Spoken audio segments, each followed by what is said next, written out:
of the last year. Okay. My goodness. So you've met each other before and you didn't even know it?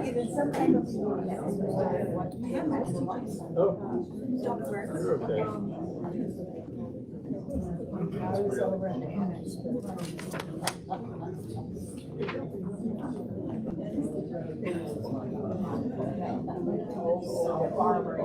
See how we can make this thing work.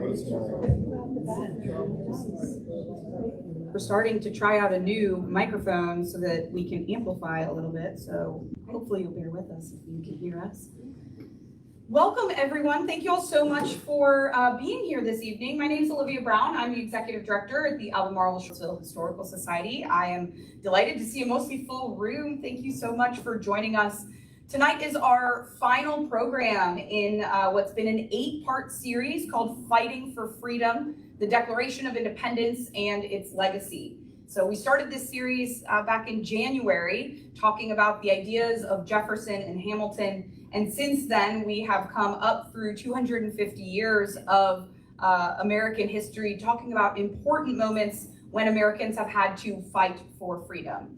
And so we're really excited to be wrapping up this program series with a wonderful audience, wonderful speaker, and I'm so glad that all of you are here this evening.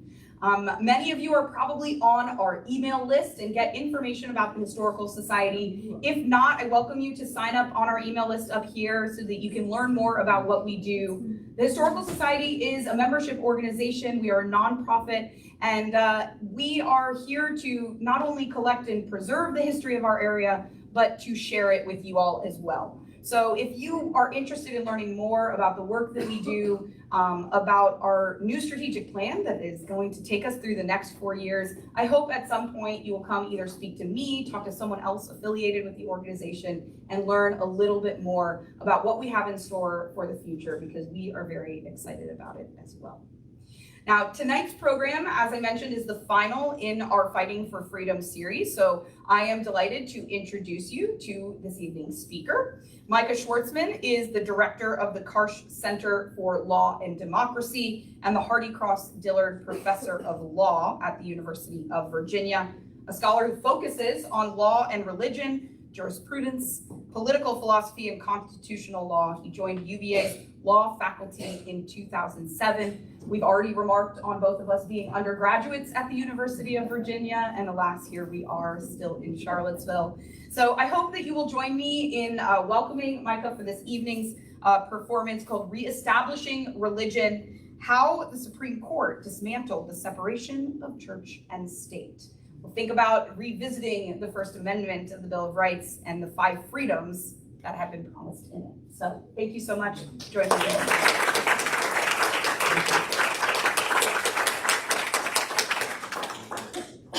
I want to thank Olivia and Phyllis Leffler for inviting me to join you for this series. Can you hear me okay? Yeah? If you can't at any time, just let me know. So my title today is Reestablishing Religion: How the Supreme Court Dismantled Separation of Church and State. This is the working title of a book manuscript that's in progress with 2 co-authors of mine, Nelson Tebbe at Cornell University Law School and Richard Schrager, who's my colleague at UVA. I want to start this discussion by telling you a little bit about a case that the Supreme Court recently agreed to hear for oral argument in the fall, sometime after October. This case is called St. Mary Catholic Parish against Roy. So I'll tell you a little bit about the facts of the case. The case comes out of Colorado, which has a recently enacted law called the Early Childhood Act, which provides funding for universal preschool. That is, they supply state funding for 15 hours of tuition-free preschool for 4-year-old children in preparation of going off to kindergarten. And the program funds both secular and religious private schools. Now, one of the conditions of participating in this universal preschool program, which is one of the leading programs in the country, not that many states provide full funding for preschool. But one of the conditions for participating in this program is that schools that receive that public funding must ensure, and here I'm going to quote from the law, an equal opportunity to enroll, and receive preschool services regardless of race, ethnicity, religious affiliation, sexual orientation, gender identity, lack of housing, income level, or disability. So they have a general anti-discrimination provision, which is a condition of receiving state funding. Several Catholic schools in Colorado have objected to this condition because they refuse to accept the children of LGBTQ families. For example, they won't admit the children of parents who are in a same-sex marriage. And for that reason, they've sued the state of Colorado, arguing that the First Amendment provides them a right to be exempt from this anti-discrimination condition. So this law has, I think, two salient features. One is that we're dealing with state funding of a private religious school. These preschools, many of which are religious, participate in public funding just like private non-religious schools would participate.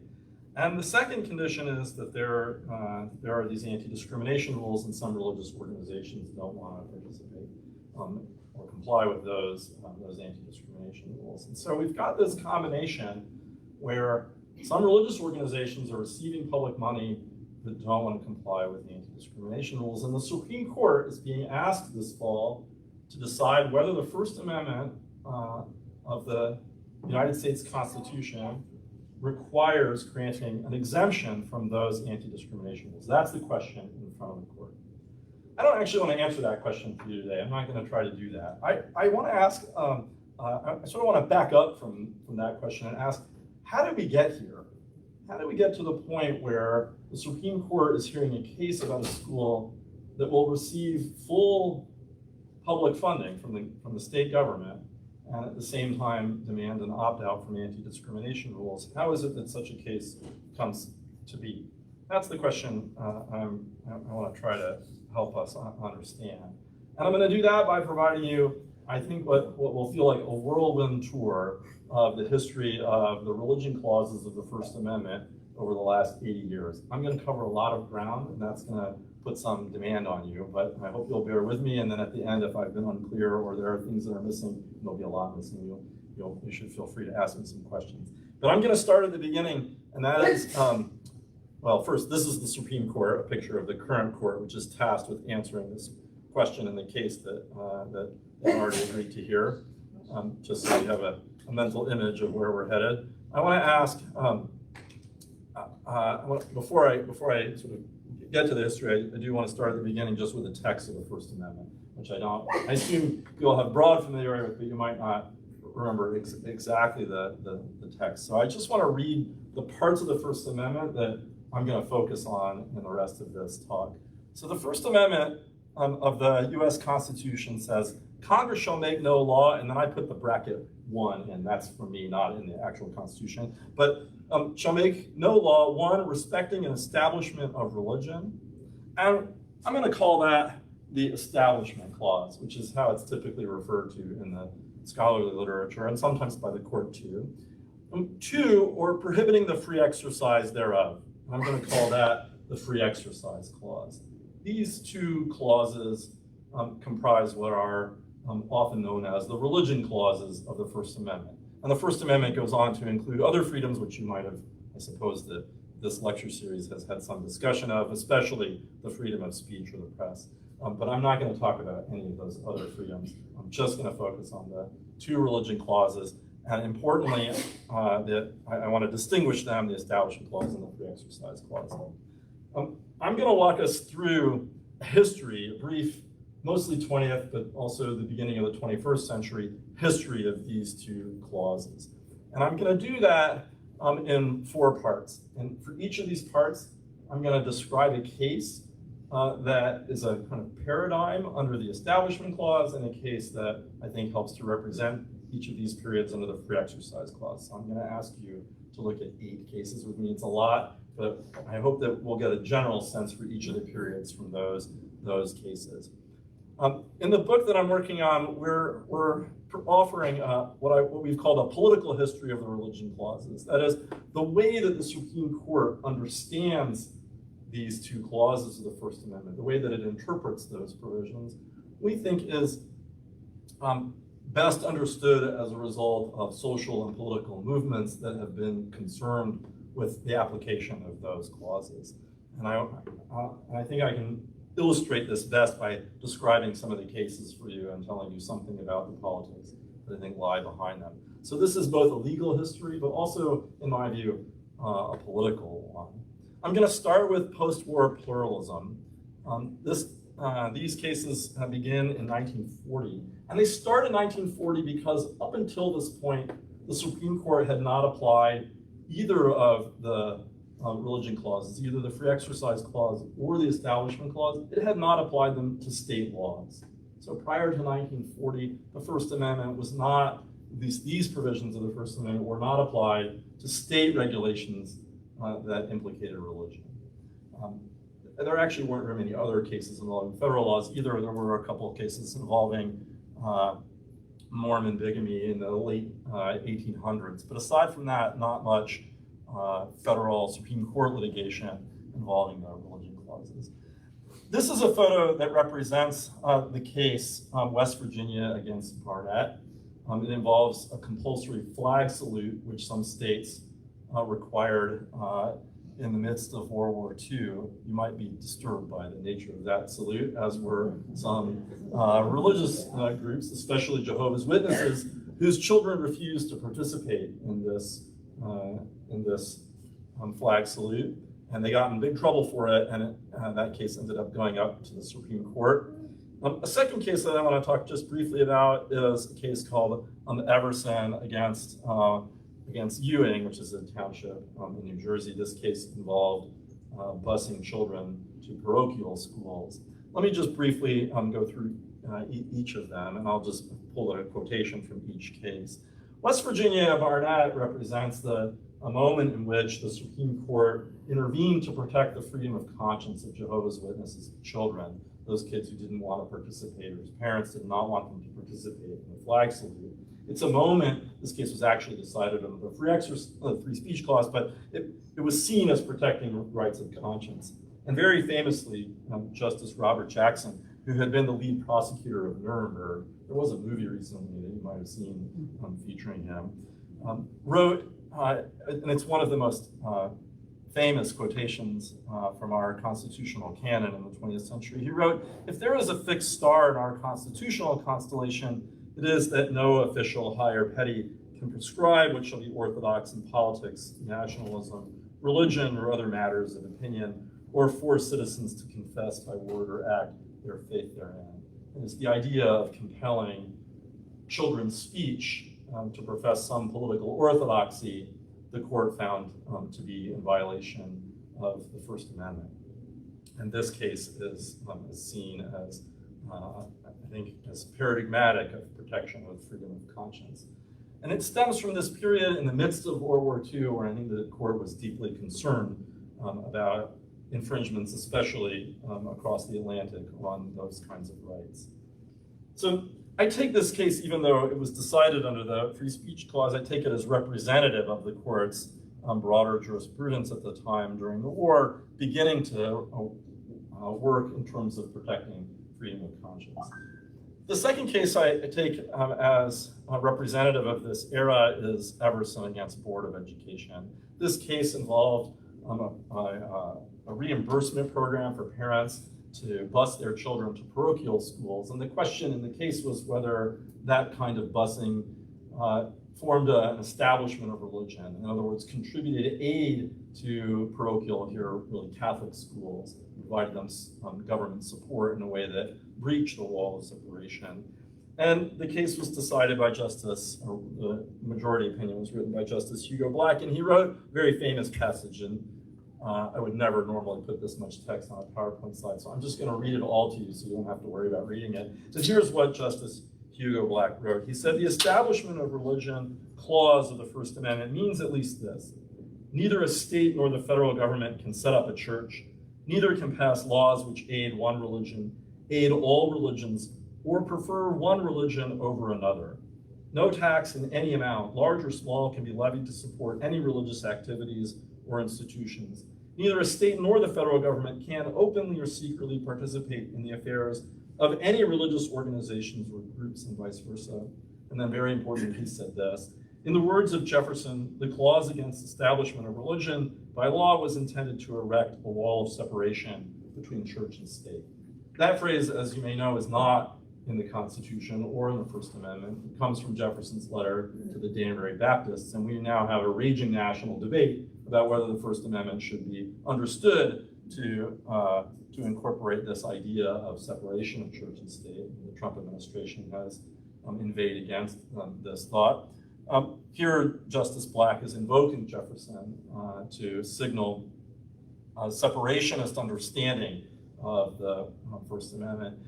But he does so in a case in which a fragmented court, 5-4, narrowly votes to uphold allowing reimbursement in school busing. That is, they approved funding, state funding for the busing program in this case, and said it was not a form of aid to religion. So Everson has always been seen as somewhat of an ambivalent decision. On the one hand, Black announces in soaring rhetoric a no aid principle, a principle of separation between church and state, and yet allowed certain kind of aid to go forward.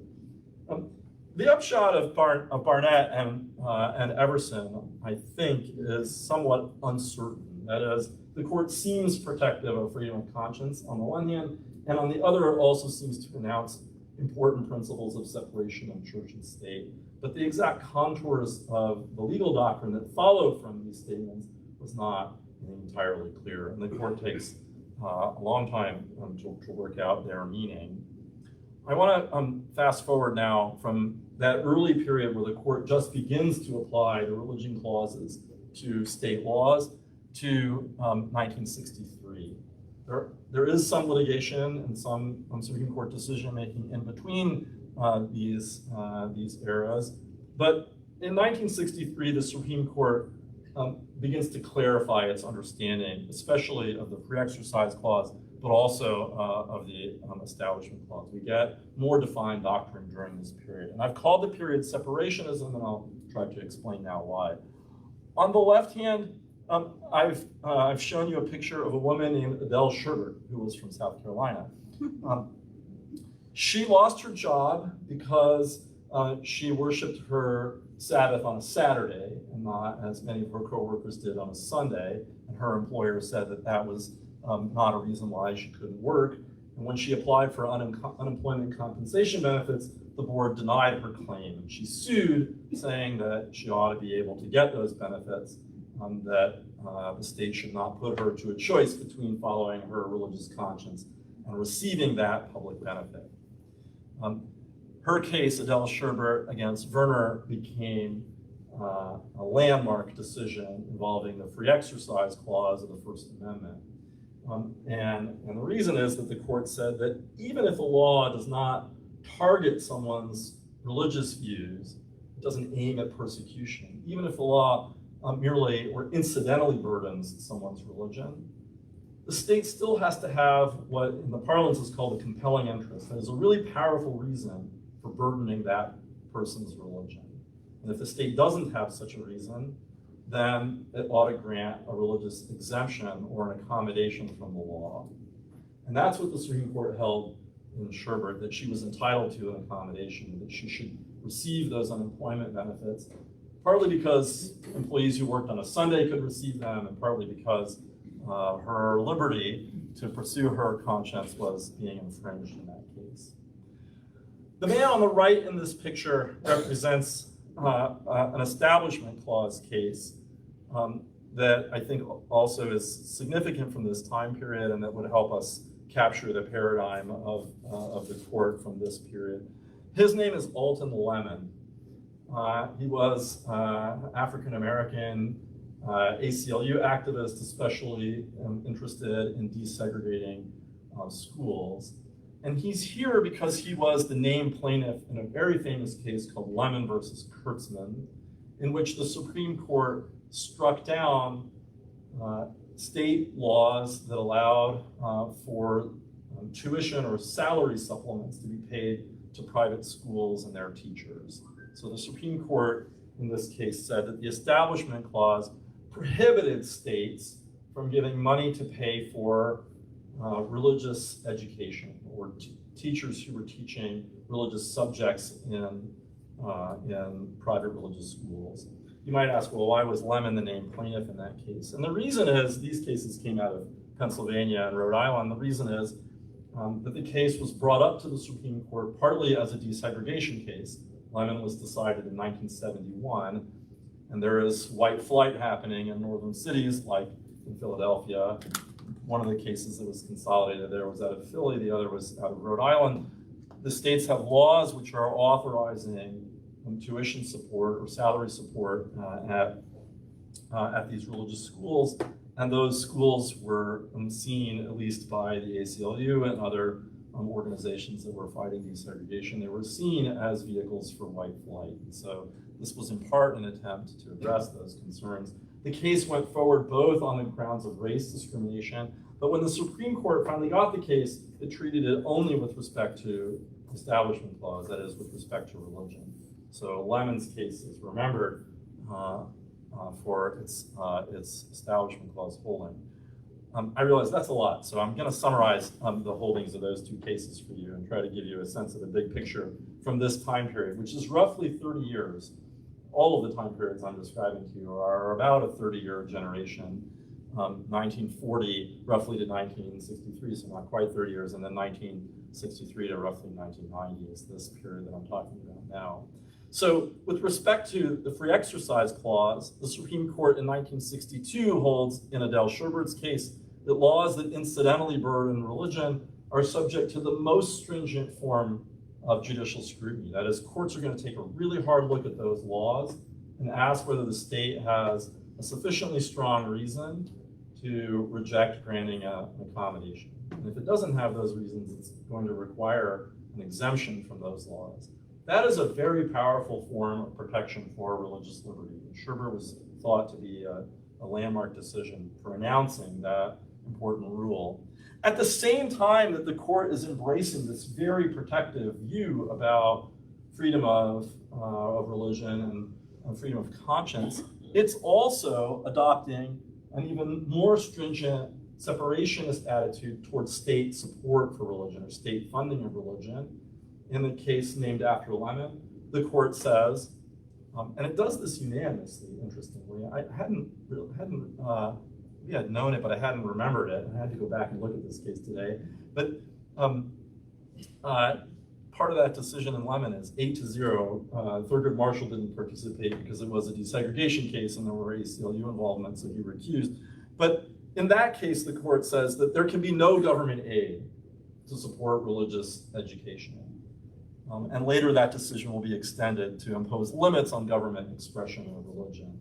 We'll come back to this in a moment because the court may end up hearing a Ten Commandments case coming out of Texas soon. I'll talk about that maybe at the end. The big picture here is that religion in this time period receives both special protections. If you have a claim of religious conscience, the Free Exercise Clause is being interpreted to require the state to show that it has really powerful reasons for infringing on your religious liberty.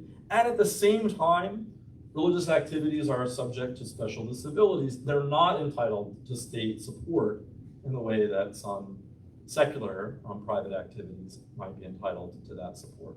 So for example, a secular private school might receive state support for teacher salaries, but a religious school could not.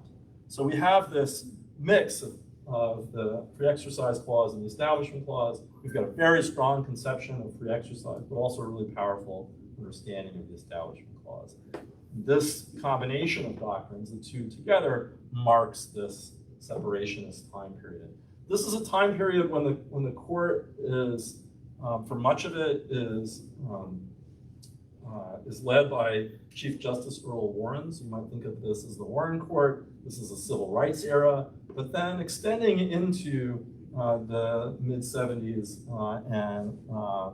and even the early 80s when the court becomes more conservative after Nixon appointments and becomes the Burger Court with the appointment of Chief Justice Burger. Okay. How are we doing?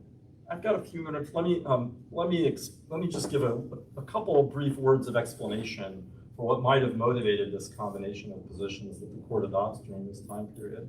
The conventional story, I think, is that especially after World War II and public understanding of the Holocaust, there is an even more ecumenical understanding or pluralistic understanding of freedom of conscience that emerges on the court. This is a time period when the court is also prohibiting prayer in public school. And I think the working idea is we have broad religious diversity in the United States, and that ought to be respected on the part of the government.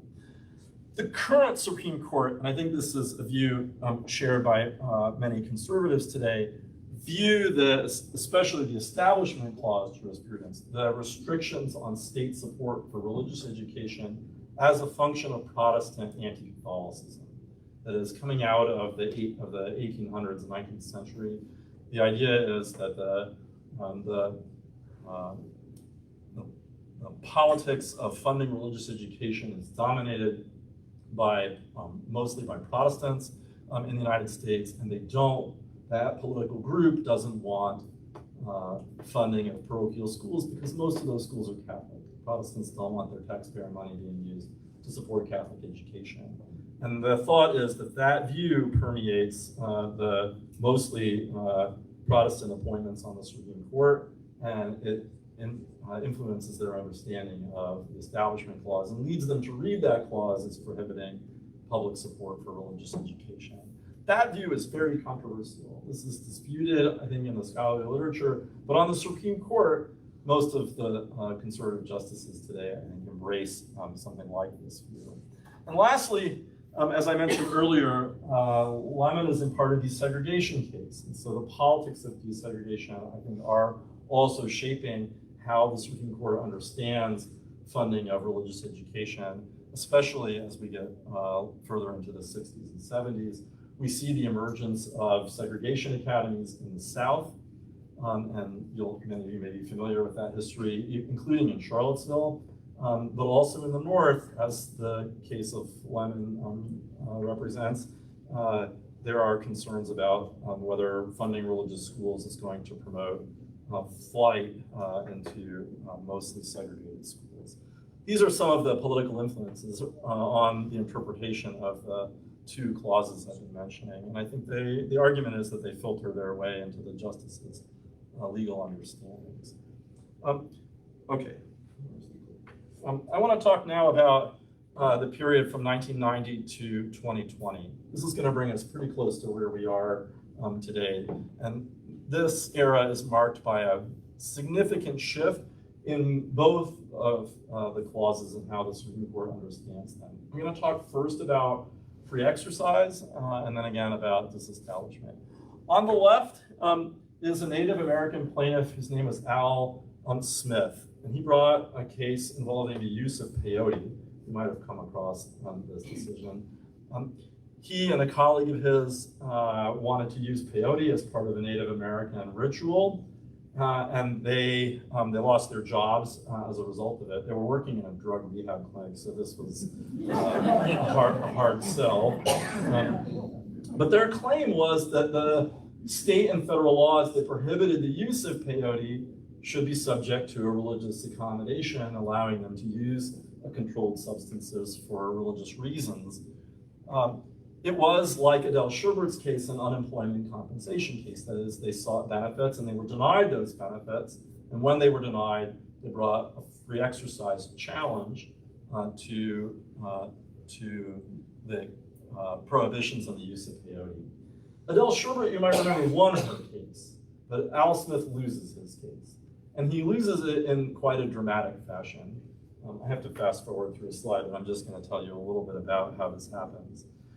In a very famous opinion by Justice Scalia, who you might remember, who passed away several years ago, but who was one of the most outspoken and conservative members of the Rehnquist Court, the court that preceded the current Supreme Court.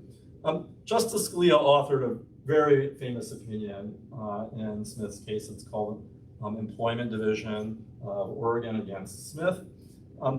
And in denying the Native American claim for an exemption for the use of peyote, Justice Scalia lodged, I think, a famous objection.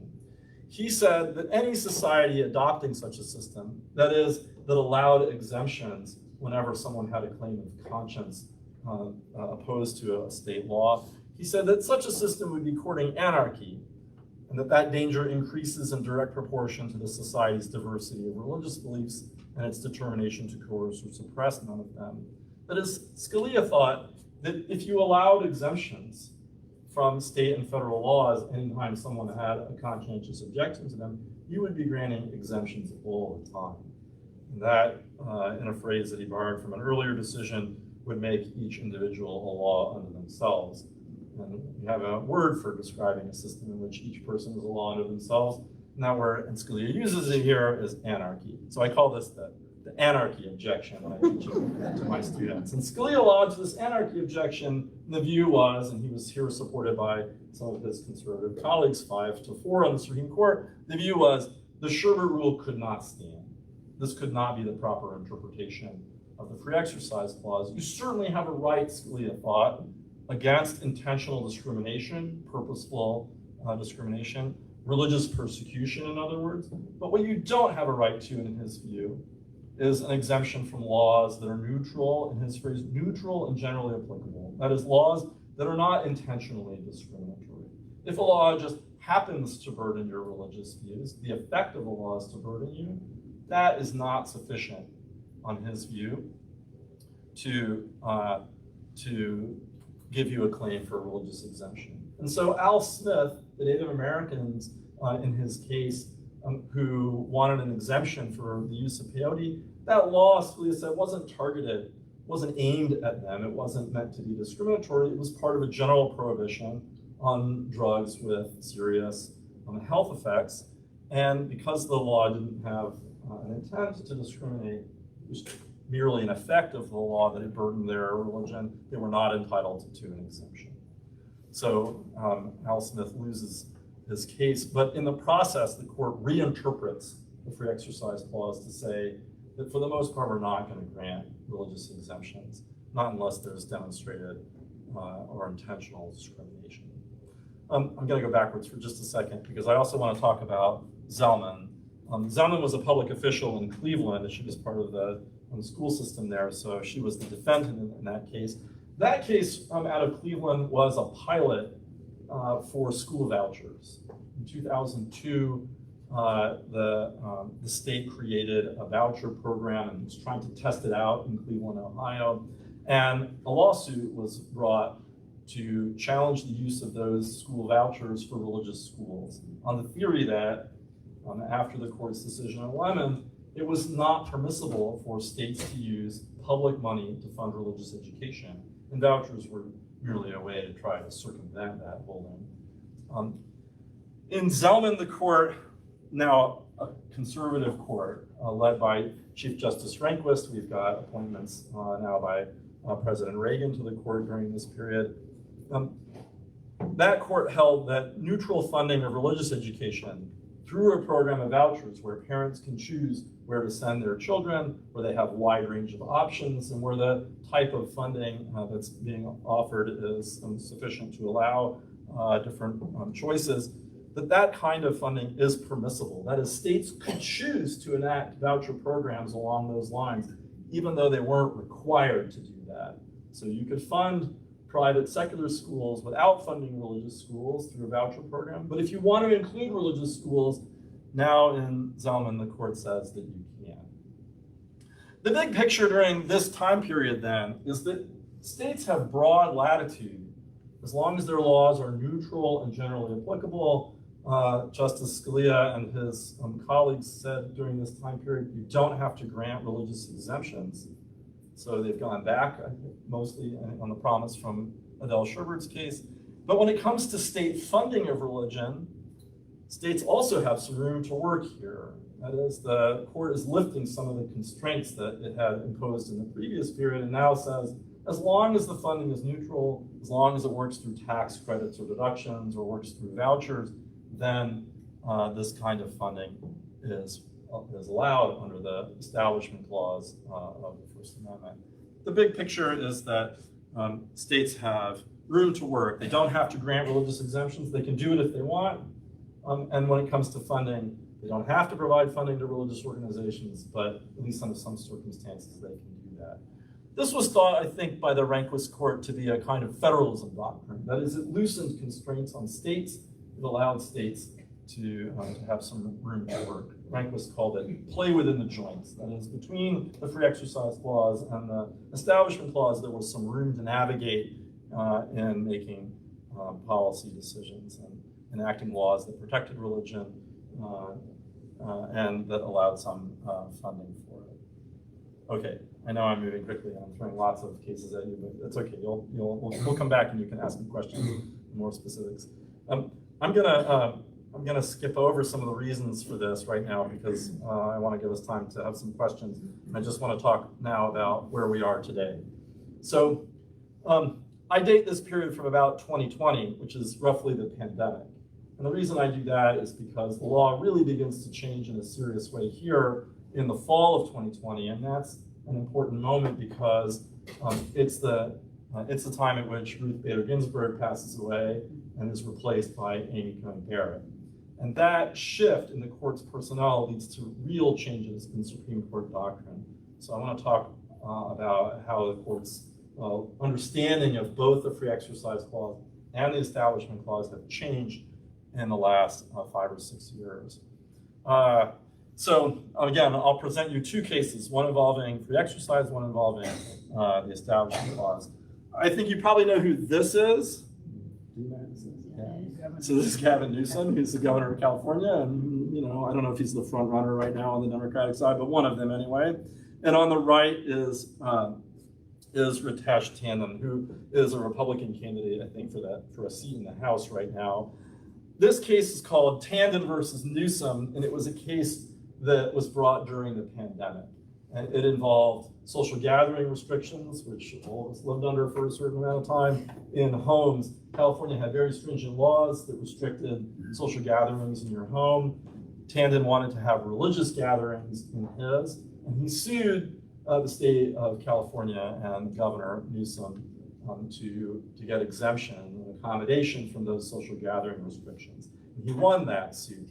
And his argument in the case was that the law at issue was not generally applicable, that the law was not neutral or generally applicable because the social gathering restrictions that applied to other types of activities were looser than the ones that applied to his religious gathering in his home. So he had in mind, for example, the numbers of people who could gather in, grocery stores or bike shops or acupuncture clinics or what have you, right? There were all of these social gathering rules and they applied in different ways to different types of entities.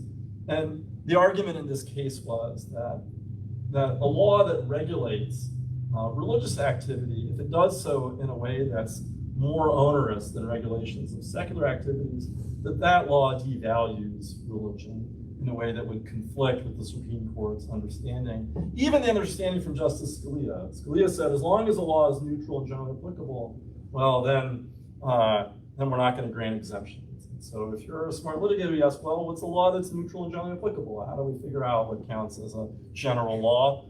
Tandon's argument is laws aren't general when they allow certain kinds of secular activities, but not religious ones, even when the activities pose the same risks to the state's interests. So if you're preventing contagion, preventing the spread of COVID. And the Supreme Court agreed with Tandon and granted a religious accommodation. And that begins to loosen the constraints that the Rehnquist court had imposed on free exercise. We start to see more religious exemptions being granted now from the Supreme Court. So on the one side is free exercise, in this case represents increasing solicitude, that is the court being more willing to grant religious accommodations under the free exercise clause. And then with respect to funding of religion under the establishment clause, this is a photo of the Carson family. They sued the state of Maine. The state of Maine is a big rural state. Some of its counties don't have public schools in them. They created an education program to pay private secular schools to provide education where they didn't have public schools. the Carsons want to send their daughter to a religious school, and that religious school was not entitled to participate in that program because the state of Maine didn't want to fund religious education.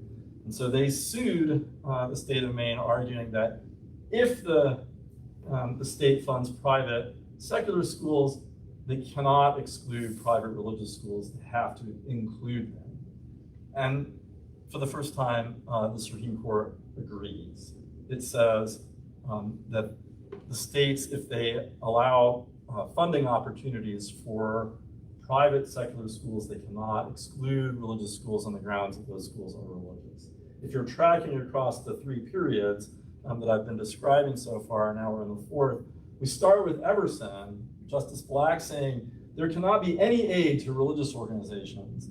Maybe busing isn't quite aid in his view, but certainly funding the salaries of, for example, teachers in religious schools, that the Everson Court, Justice Black and his colleagues would have considered to be school aid. In Lemon, the court says in 1971, states that want to spend money to support teacher salaries in religious schools, that is forbidden. In the period after that, in Zellman, under the Rehnquist Court, and in 2002, the court says, as long as the funding is neutral, you're permitted to fund religious schools, but you don't have to. And now, just to be clear and to complete the circle, in this decision, the court says, you're not permitted to fund those schools, you're required to fund them. If you fund any private schools, you cannot exclude religious schools, they must be included in that funding program. Okay, so I'm going to summarize what's happened here.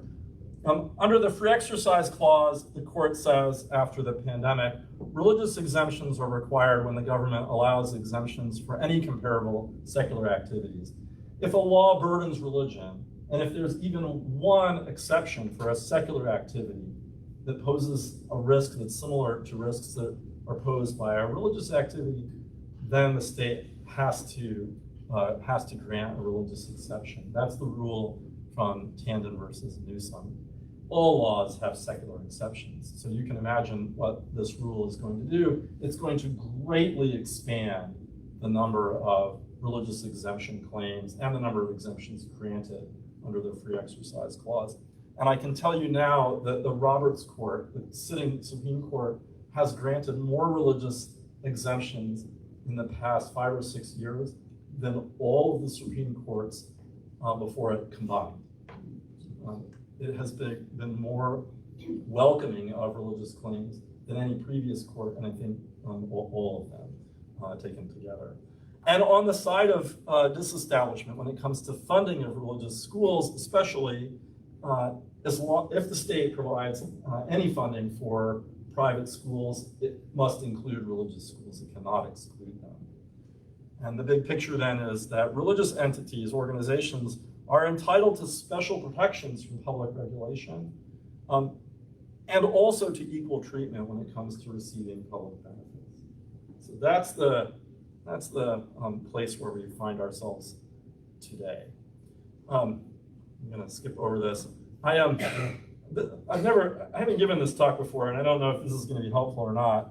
But I tried to graph these periods. So you're going to be my guinea pigs. I'm going to try this out on you, and you can tell me if this is helpful in conceptualizing what you've just heard, which I realize is fast. But on the bottom, you just have a timeline, 1940 roughly to 2020, and the vertical axis here is something like the stringency with which the court applies the religion clauses, the free exercise clause to require religious exemptions, and the establishment clause to prohibit state support of religion. And I think it goes something like this. This is the blue line is the establishment clause. We start out with Everson, which is the first time the court applies the First Amendment to state law. It's a little ambiguous. Again, we've got soaring rhetoric from Justice Black, but in Lemon, the court invalidates really serious state funding of religious schools. Those programs in Pennsylvania and Rhode Island were to the tune of millions of dollars in state support of teacher salaries. This is a much more stringent application. We are in a territory of separating church and state with respect to funding of religious education. And from Lemon, the court has further cases in the 80s and early 90s which extend this doctrine quite substantially, both to funding and also government religious expression. And then I've shown a downward turn to Zellman because here the court seems to have taken a big step backwards and allowed government funding of religious education through vouchers. And then I think after the Rehnquist court and the Roberts court, we get some stabilization for about a little more than a decade, and starting in 2017, we get a big drop to Carson. There's a series of cases here, but Carson is just the most representative for our purposes, where now we've gone way past what the court might have allowed in Everson. Now the state is required to fund religion whenever it allows private funding of education. Okay, so that's one. This is a bit, I would say, metaphorical. Don't ask me for precision in terms of the data here. I'm just trying to give you if you're a visual learner, I hope this might be helpful in tracking what I've been, the periods that I've been trying to define. So roughly, this is the post-war pluralist period. This is marking the separationist period, somewhere from the 60s through 1990. From 1990, this is the Rehnquist court, and then we're in the Roberts court now. On the free exercise side, it looks something like this. Barnett, which is actually, as I mentioned, a free speech case, but I think somewhat indicative of protections for religious conscience. We get to Sherbert. Here, the court is strengthening its free exercise jurisprudence. Sherbert is a real landmark. From Sherbert, we get a couple more cases, actually a handful more, but a big one in 1972, a case called Wisconsin versus Yoder involving the Amish, who don't want to send their children to school past the age of 14. And then from there, some stabilization to Smith. Smith eviscerates the Sherbert doctrine. It basically, it doesn't overrule formally, but all but eviscerates this doctrine and says, here Sherbert is saying, incidental burdens on religion are subject to really powerful judicial scrutiny. Smith says, no. To show a violation of the free exercise clause, you have to show intentional discrimination, not just that you happened by effect to be burdened. The Smith regime lasts for 30 years. It runs right up till about 2017. You might argue 2014, but 2017, with a case out of Colorado called Masterpiece Cake Shop, a case you might have heard of involving a baker who doesn't want to bake a cake for a gay couple. Even that case is argued under the regime in Smith. The claim there is that Colorado was hostile, was intentionally discriminatory against the baker in that case. But really, the doctrine just takes off after, I'm going to point this way. No, wait, not that far. Takes off after 2020. And I've marked a really steep climb. Again, this is somewhat metaphorical. But between here and Tandon, we just get we had a huge amount of litigation during the pandemic, and the court is granting lots of exceptions, partly on its emergency docket, sometimes called a shadow docket, not taking oral argument in some of those cases, but granting exceptions anyway. And since Tandon, we've actually seen several more cases come up involving these claims for religious exemptions. So if I could give you one takeaway, it's that the Establishment Clause and the Free Exercise Clause, I think, are as far apart at this point as they've ever been. We have the weakest interpretation of the Establishment Clause, I think, in the history of the court. And I think there's no question, and I think many conservative scholars would agree with me about this, the strongest interpretation of the Free Exercise Clause.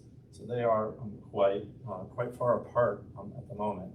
That's going to bring me back to the case that the court is hearing in the fall. Remember St. Mary that I started out with.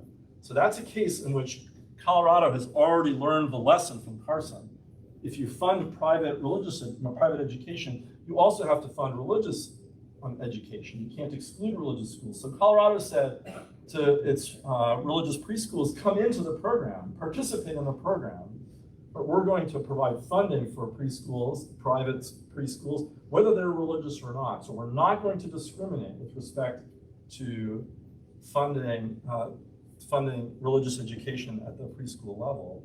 That's a legal policy, a statute that already incorporates the Supreme Court's understanding of free exercise and disestablishment from Carson. So Colorado doesn't want to be afoul of that rule. that kind of funding would almost certainly have violated the court's understanding of the Establishment Clause here, and providing support for teachers' salaries, paying the school for religious education would clearly have violated the court's understanding. And a unanimous court for that, on that point in Lyman. So, but that's only half the story. It's not only that Colorado is paying religious preschools, but that school now also wants an exemption from anti-discrimination rules. It does not want to comply with a rule that forbids it from excluding LGBTQ families and their children. So if you're the child of a same-sex couple, a couple that's in a same-sex marriage, you can be excluded on the theory that's being offered by the Catholic schools that are plaintiffs in this case. Their argument is we ought to be able to comply with our religious understanding, and that means that those families don't comport with our religious principles, and we shouldn't have to take those families into our community, our religious community. So their claim is that Colorado is discriminating against them on religious grounds. So the upshot is those schools want to receive full state funding for these programs and want an exemption from regulations that they believe substantially burden their religious views. And it's that combination of positions which the court is now being asked to address. I described this last period as preferential because I think what's happened in the Roberts Court is that religious entities are entitled to equal public benefits, but they're entitled to those benefits without the burdens of regulations that apply to everyone else. And I think that combination of understanding of the Free Exercise Clause and the Establishment Clause, equality with respect to funding, but privilege with respect to free exercise, creates a structure of preference for religion. And here, mostly in the Roberts Court, conservative religious denominations or traditional religious denominations. And so that, I think, is where we have landed at the end of this this brief whirlwind history of the religion clauses. Let me, I'm definitely running up against your time, I'm sorry. I'll mention just two cases that are coming, I think, to the court. One is St. Mary, I've already talked about this case. The other one to watch for, this case hasn't been granted yet, but I think it's coming. ACLU is certainly going to file a cert petition. This is about the Texas requirement to post 10 Commandments in all classrooms of public schools. You might have noticed I haven't said anything about religious symbols in this talk. I've only been talking about funding and about exemptions. It's even more complicated when we add in symbols, but this case is on the way, whether states can require the posting of these commandments. The Court of Appeals, the Federal Court of Appeals that sits across Texas and surrounding states has said that this law is permissible, and it will be a question to the Supreme Court whether they're right about that. But these are, I think, are the two big ones. There's a lot more going on. This court has been extremely active in taking cases on the religion clauses, so there are likely to be more. In fact, there already is one other granted, but maybe not with the same profile that these two have. Okay, I'm going to stop there. Thank you.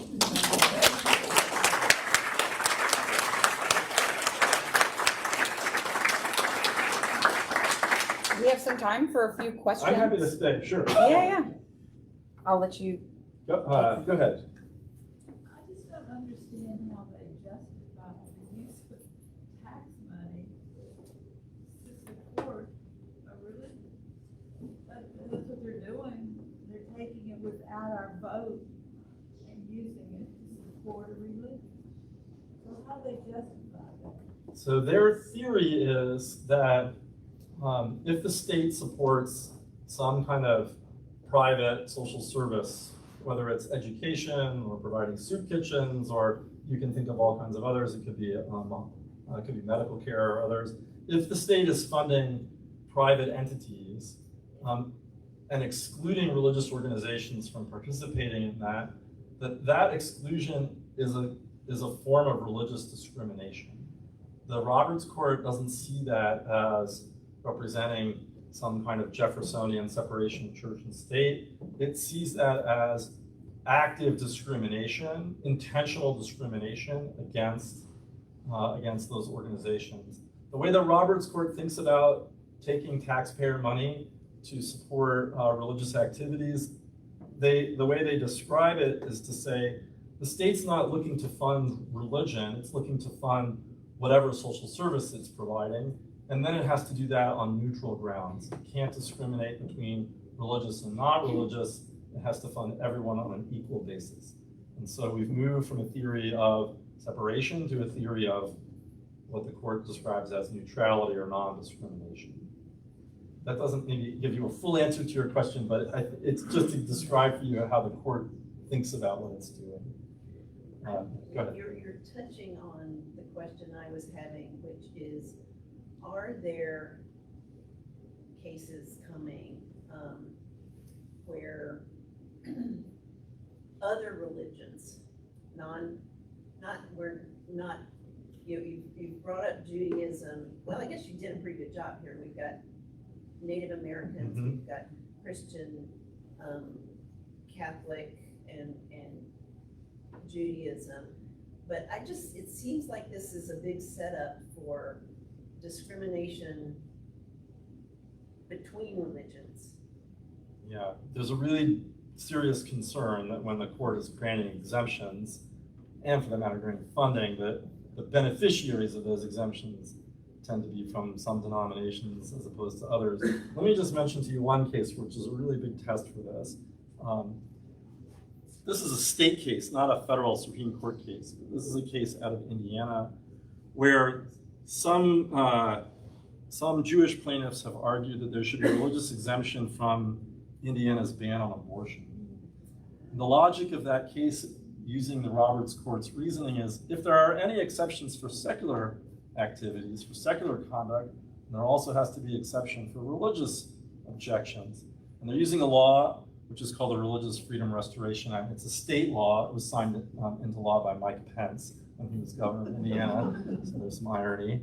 But their argument is if you allow exceptions from the abortion prohibition, the abortion ban for rape and incest, for lethal fetal anomaly, but most importantly, for the destruction of embryos in the IVF process, which amounts to a pretty substantial exemption from the law, or at least under coverage of that law, then you also have to grant an exception for religious objections to the abortion ban. And I would never have thought this would happen, but the trial court and a court of appeals in Indiana, judges there who were appointed by Republican governors, for the first time in American history, granted that exception. And so the Indiana Supreme Court is now hearing, briefs were just filed, will now hear this case. I wouldn't place any bets on what's going to happen there. But here's a real test where the doctrine is very stringent. If there are any secular exceptions, and you have to have really powerful reasons not to grant religious ones. Are there, is the court gonna? This will be a state court, but is the state court going to take that doctrine, which the Supreme Court has advanced so aggressively since the pandemic? Are they going to take it seriously in a case where the religious claims come from the liberal side? And from a range of religious groups. Some of the plaintiffs are Jewish, but there are others who are represented there too. And I don't know the answer to that question. Yeah, I'm not a member of the Historical Society. I belong to the Senior Center. But we talked about this very issue last week. Yeah. And one of the things that came up was our federal government becomes so pervasive in every factor of our lives. Yeah. When I was a young kid, into medical especially. And one of the things we came up with is what's happening in New York. They just passed some laws, state laws, a Catholic hospice center run by nuns. Yeah. Now that law says that you have to use pronouns and other things, the facilities based on their gender identity. Right. Of course, they're fighting that. And the question, and the thing about it is, as the government moves into these areas, they're closing them down at the state level with these laws, using as you said before about like they're doing in the school case that's coming up in St. Mary's. Yep. That they're using the gender factor as block out as a filter. Yeah, so I think the concern that you're expressing is shared by the plaintiffs in St. Mary. That the idea is that the federal government and the state governments are more pervasively involved in our lives than they were before. I suppose I want to push back on this to some extent. I think the shape of the government has changed. Whether it's more pervasive might depend on sort of where you stand in society. You might think that the government was more pervasively regulatory, for example, in the 1800s or in the, for example, the 1920s, if you were African American or if you were a woman.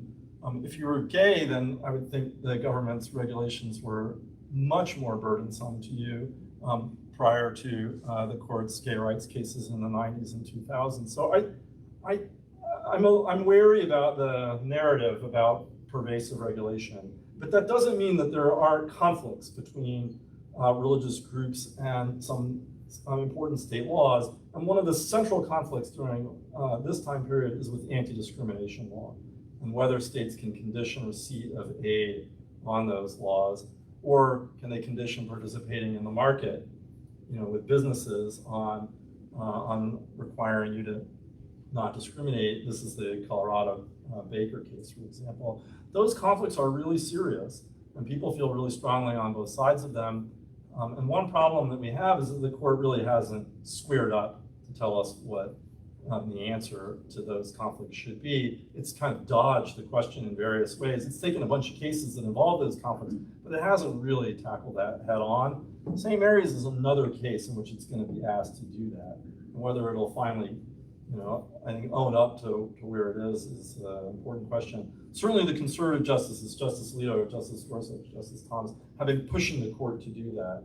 And some of them, some of the conservative justices who I think are, maybe you'd say, more to the center of the court than them, Roberts, Barrett, Kavanaugh, haven't quite landed yet. So we have still something to learn about how far they want to go in pressing that argument. Yeah. Thank you for your talk. Is there a scholarly concern about the sort of resiliency of the Constitution, given the sort of swing that you just metaphorically presented to us? Yeah, I'm writing a book. I mean, one thing to take away from this talk is that, the paper, which is leading into the book, starts out with, there's a revolution that's happening in religion clause doctrine, and it's changing. And, when I go back, 60 years and look at the scholarship at the time, they all start out by saying, there's a revolution happening in religion clauses. So this is just a generational thing, right? After every 30 years, the court kind of catches up to the political movements that put the justices on the bench through the political parties that appointed them. And they have different attitudes toward these issues, partly because they're just like us. They come from a certain kind of politics, and it shapes how they understand the legal doctrine. So in one sense, I think this isn't new. It's new, but in the grand scheme of things, the evolving or changing nature of the doctrine, that part isn't new. But I'm deeply concerned about these particular changes, and they seem extreme. And we don't have a clear idea of where the limits are. I mean, like when I put this this chart up, like this just keeps going up. And I used Claude to help me graph it a little bit, but I tried to get it to go straight. It's like, no, I can't do that. I have to expand out the scope of the slide. I mean, there are more cases since 2021. I mean, there are a handful of them now that just continue this trend. And so I don't even give you the full picture. I stop here. I'm worried about how far we've come, and I'm worried about the limits of especially religious exemptions, because I don't know what the court thinks those limits are. And I'll give you one case where I think they really matter, and the court hasn't quite told us, and that is this case, which involves school vaccines. Because every vaccine law, for example, has an exemption for a secular purpose, that is, medical exception, right? If kids are allergic to vaccine, you don't want to give them that vaccine. It might harm them or kill them, or it'd be terrible for them. If you've got a medical exception, you also have to grant a religious exception. Something like 0.1% of the population has an allergic reaction. It's a tiny percent, and it's spread across the population. But there are many, many more people who want religious exemptions, especially after the pandemic. Orders of magnitude more people. So we have measles outbreaks all across the country that are almost certainly traceable to religious exemptions. And the court has been asked now many times since 2021 to take a vaccine case and keeps dodging it. It's being asked to take this one too. I don't know what it's going to do, but because they haven't said anything, this possibility is still out there. And it just gives you an example, like how far are they going to go? No court, no state or federal court in the history of the United States before summer of 2021 ever granted a religious exemption from a vaccine requirement in the United States. And since 2021, we've got lots of courts that have granted them. And I think that's really dangerous. Like you might think at least one limit to a religious exemption should be harm to others, especially really significant public harms of this kind. And it would be really helpful for the court to say that out loud, and it hasn't done that, which makes me nervous. So I'm nervous for lots of reasons. I'm not worried about, I think, complete collapse, but in the Establishment Clause side, it looks like we have pretty much complete collapse. They haven't seen a case yet where government-supported religion worries them at all. So I don't know what the terminus points of these trends are, but there are cases out there that should really worry us. Yeah. Are you concerned about the Islamic radical movement? I don't know exactly what you have in mind. Not from this perspective. In fact, I think Muslim plaintiffs have been poorly treated in the Supreme Court's jurisprudence. This trend that I'm showing you, where the court is most solicitive, has granted more religious exemptions than it ever has, does include a couple cases involving claims from Muslim plaintiffs, one involving a prisoner who wanted to grow a beard. But the most important case in which there were claims brought by Muslim plaintiffs and Muslim groups was the travel ban that was enacted by President Trump after his first inauguration. And the Supreme Court rejected the religious liberty claim in that case. It's one of the only cases in which the court has turned away claims for religious exemptions or a showing of religious persecution. And I think the evidence in that case was incredibly powerful, that there had been hostility on the part of the government toward Muslims in that case. So I think in terms of the court's treatment of Muslims and of claims brought on behalf of Islam, the record is deeply mixed, which doesn't maybe directly answer your question, but at least it does so in the context of the religion clauses. And I would say that travel ban case, Trump v. Hawaii, is a stain on the court. It shows deep unfairness to Muslim Americans. Take a last one. Last one, Yeah. okay. Yeah, Okay, sure. at the very beginning of your talk, you talked about this court seeing the decisions as anti-Catholicism. Yeah. Now that we have 6 justices that are Catholic, how does that impact the court? I would have, maybe when I first started teaching in this area, I was very cautious about attributing to the justices legal doctrinal positions based on their religious backgrounds. It's a risky thing to do because their politics and their judicial philosophies don't always read off of their religious denominations. Sonia Sotomayor is one of the most liberal members of the court, and she's Catholic. We've had conservative justices on the court who are not Catholic. I mean, I want to be cautious about that. But what I will say is this: I think that many of the conservative Catholic justices know the literature surrounding anti-Catholicism deeply. They've clearly read it. They've studied it. They are sensitive to it, and understandably so. So it looms large in their historical perception of the prior courts that interpreted the religion clauses. I think it helps to shape their understanding of some of their predecessors. And it means that they give less credence to those decisions of earlier courts and are willing to reverse them. The case involving Lemon, the court recently announced, had been abandoned. They're deeply critical of those decisions that they think are steeped in Catholicism. They're quite open about that. There's no secret about any of this. Justice Thomas has written extensively, Justice Alito. But in Carson v. Macon and the cases leading up to it, Chief Justice Roberts too rehearses this history. I have to say, maybe most interestingly, some of that history was written locally. Jim Ryan, before he became president of UVA, was on the law faculty, and he wrote a really brilliant article with John Jeffries, who was dean of the law school, called A Political History of the Establishment Clause. And my approach to this is deeply informed by their view. And they basically say, look, there was anti-Catholicism at the turn of the century and leading up into the 1940s, 1950s, when these decisions start to get worked out. And that informs the Supreme Court's decision. But then they go on to say that the shift from that doctrine of separation to a more open doctrine of neutrality, and let alone to where we are now, is also influenced by the court's reactions to desegregation. The rise of segregation academies means that especially white Protestants in the South all of a sudden see a need for public funding of religious education. They come around in some ways to the view that had been held for other reasons, I think, but by many Catholic organizations. And so there's a realignment where white Protestant evangelicals especially and conservative Catholics both see the benefit of public funding of education. And that realignment, especially during the Reagan years, leads to the appointment of justices who favor that kind of funding. And they now dominate the Supreme Court. 6 of them, I think, are a product of that social legal movement. And they'll tell the anti-Catholic part of that history, but not the desegregation part. They only give you part of that history, whereas at least Ryan Jeffries gave us both parts of it. So if you're interested in that, the article, I commend you. It's really excellent. They should have written the book. Because they didn't, I'm going to do it.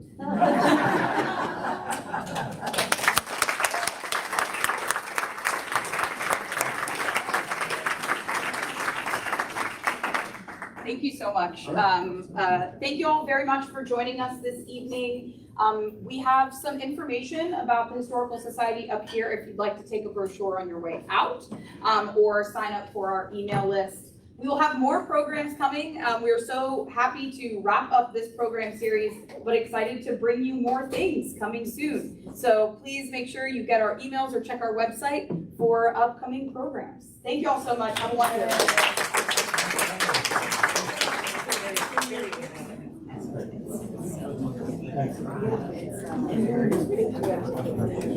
Really interesting. The graph, actually, I think the graph really helped. I think the graph really helped me personally. But I like the vision of like, you really see that disparity so much. Really I don't know that I answered your question.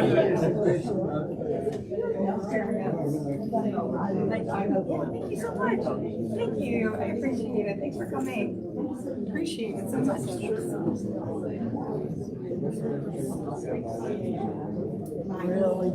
Thank you. I'm thinking of the law school. I just came to love on you, girl.